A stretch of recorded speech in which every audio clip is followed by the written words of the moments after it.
And we should note that Norway and Sweden, two of the other countries accused of being spied on by that Danish broadcaster's report. Well, for more on these allegations, let's go to Remi Piet. He's the senior partner at Embellie Advisory. And Remi, given these tensions and Biden crossing the pond, if you will, for this first presidency trip, what are your expectations for the meetings with EU officials?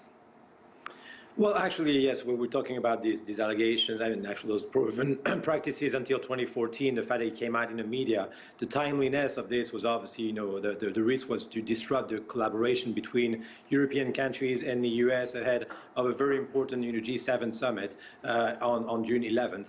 There's been already a series of key advances, especially with the gathering of the G7 finance meeting on Friday that agreed on a common minimum level of taxation for multinational around the world. So there's been already a series of good advances, and hopefully this will not be kind of hampered by the news and the recalling of a sad moment of the relationship between Europe and the US, which was the tapping of the phones of key European leaders.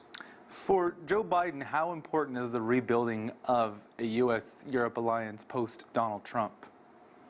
I mean, it is very important because it is a first statement into his presidency, which is of trying to gather around, a series of countries, the European Union especially, on ideas and joint position towards, a new structure for multilateralism. And so the issue of, the agreements that we've seen already on the finance side with taxation can be followed with a series of additional agreements, especially tackling the COVID crisis, getting an agreement in terms of how to facilitate the recovery of the global economy, and also have a united front when it comes to the structuring of multilateral agreements over the next few years with China, Russia, other countries, but be able to propose a platform. The U.S. president also heading to the U.K. How important was that bilateral relationship now post-Brexit? Yes, indeed. I mean, you're right to mention, first of all, that is the first large G7 summit since Brexit.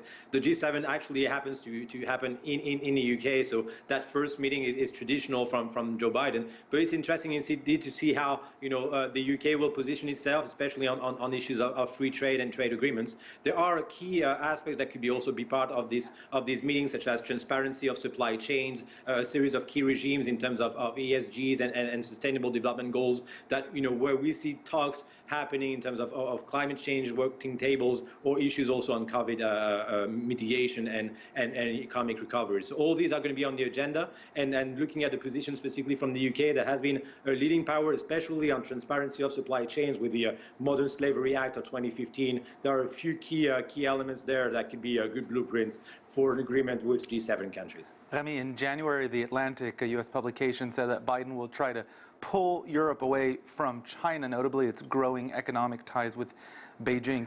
Can he do that? Does he even need to do that?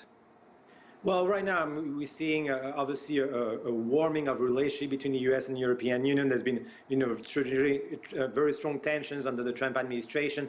The idea of pulling one against the other is narrative that is, flung out there, but it's more a question of trying to see, what are the common grounds in terms of multilateral also agreements on such scales as the G7 with Japan being also part of those discussions traditionally, obviously, and then potentially in future, G20 meetings and others. Just provide a platform. It's not so much a question of pulling Europe away from the US, away from China, or whichever. It's trying to find common solutions, especially for climate change, as I was mentioning, global trade and recovery post-COVID. There's incentives for everyone to get around the table. Remi Piet from Embellie Advisory, thank you so much for joining us.